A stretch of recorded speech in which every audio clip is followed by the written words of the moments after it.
Hey everybody, and welcome to another segment of AstrologyAnswers.com's weekly forecast. My name is Terence. The week begins on Monday, July the 14th, 2025. This is a big week because communication Mercury is going retrograde once again. But first, let's start with Monday. And I always start with where is the moon, because the moon represents the overall general public tone, and the moon will be in Pisces, very sensitive, creative Pisces, from about 7, 8, 9 a.m. Pacific time.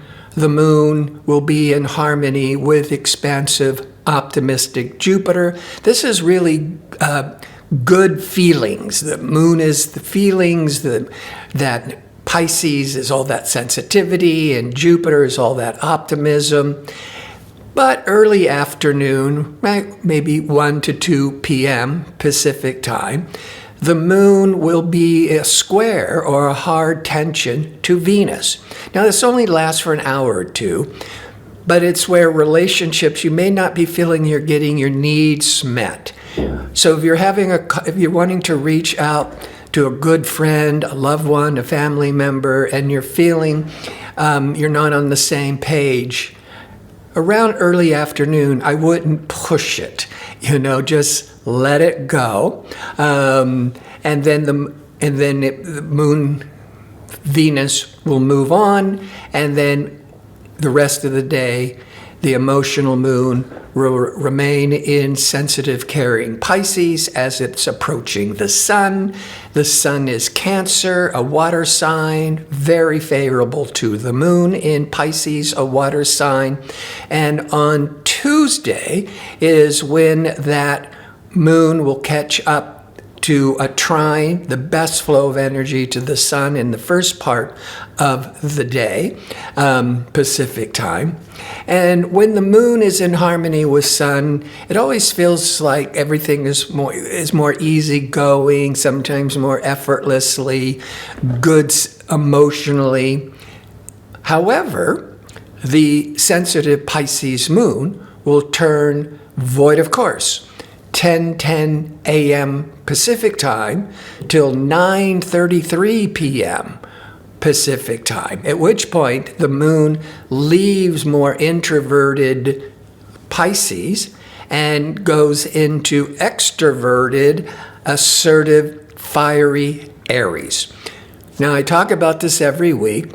The moon void, of course, is when the moon is no longer making aspects to other planets until it gets into the next sign. So there's not a lot of emotional activity.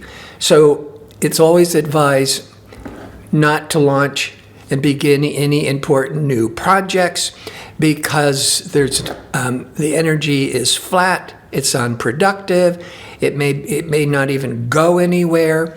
However, it is good to just continue what you've been doing, stay the course. Good for reflection, really good for resting. So as we go into Wednesday, now the moon in fiery, impatient, courageous Aries, but it's going to be around noon, 1, maybe later Pacific time, will be in a square to expansive Jupiter.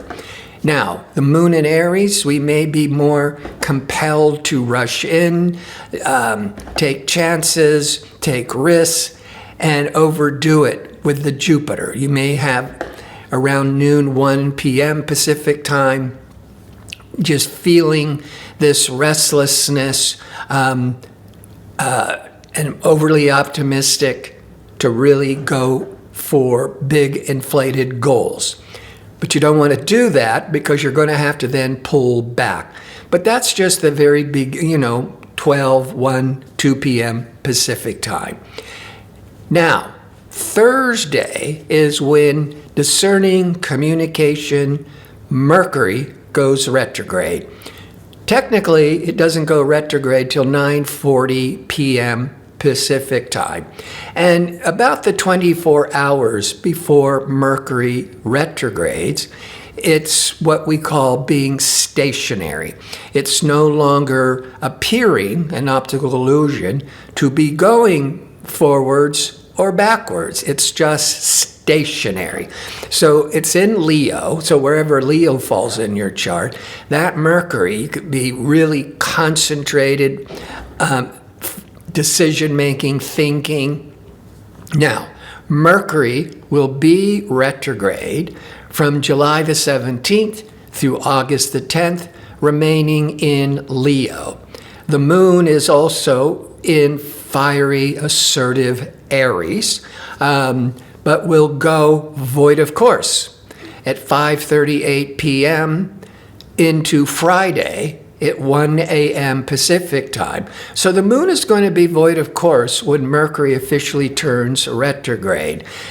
This is, you may feel more compelled, which is actually a good thing, to be more reflective, to be more introspective. But since it's so late, it would be a really good time to just go to sleep and rest. At Friday, around 1 a.m. Pacific time, the moon enters into Taurus. Very different from Aries. Aries is a fire sign, Taurus is an earth sign. With that emotional moon in Aries, we're impatient, we're excited, we're motivated. When the moon goes into Taurus, we tend to be more sensible, more grounded. We want to slow things down. That moon, however, will be in a hard square angle to compulsive, secretive Pluto around 6, 7 a.m. Pacific time. That is just a short hour or two, but it could bring up some emotional struggles and feelings. But Mercury can also represent expectations. Mercury, now retrograde, but going very slowly backwards. It's hardly moving at all, because it was Thursday evening that it went when it stopped and started to retrograde. So by Friday, it's just slowly beginning to back up. So the energy is really intensified.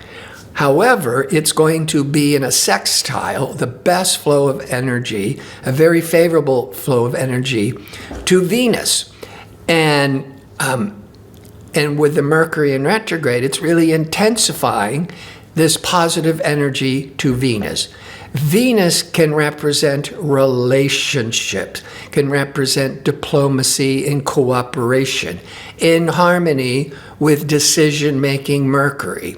Where this is very favorable on Friday is when if there's been any kind of misunderstandings in a relationship, or if you've been disconnected, this would be a very good day for forgiveness, for getting back on the same page.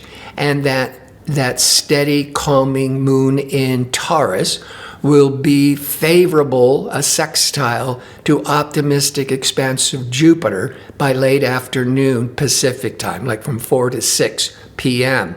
That could be when that may be an ideal time to be having, reconnecting, having a conversation, forgiving, and having a heartfelt conversation. On Saturday, as the moon continues in steady Taurus, it will be trining the best flow of energy to assertive Mars by mid-morning Pacific time. So emotionally, the moon, it's Saturday, a lot of people are not working. With the Mars, you could be very active physically, running around, exercising, playing sports, or just feeling more emotionally motivated, but the Taurus will keep you steady and grounded.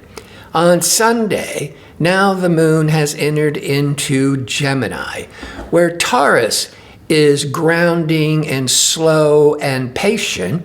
Gemini is jittery and nervous and jumping all around, running lots of errands, a lot of mental busyness. Very good for conversations, for reconnecting socially. That moon in Gemini, between 6 and 8 a.m. approximately Pacific time, will be in harmony with stabilizing Neptune, or stabilizing Saturn, and dreamy, idealistic Neptune. That could be a good time.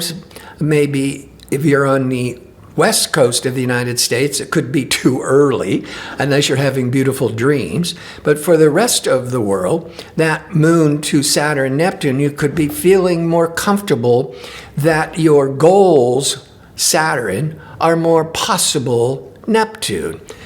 By right after that, as the moon is moving past positively the Saturn, Neptune, and then it's trining the best flow of energy to Pluto.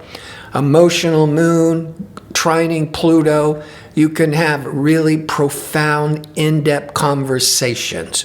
So anywhere, that whole from 6 a.m. to maybe 9 a.m. Pacific time can be a very favorable time for reconnecting, for soul searching, for spiritual practices. It is Sunday morning. I want to thank you for tuning in. I hope to see you next week with my next segment. Until then, be safe and well.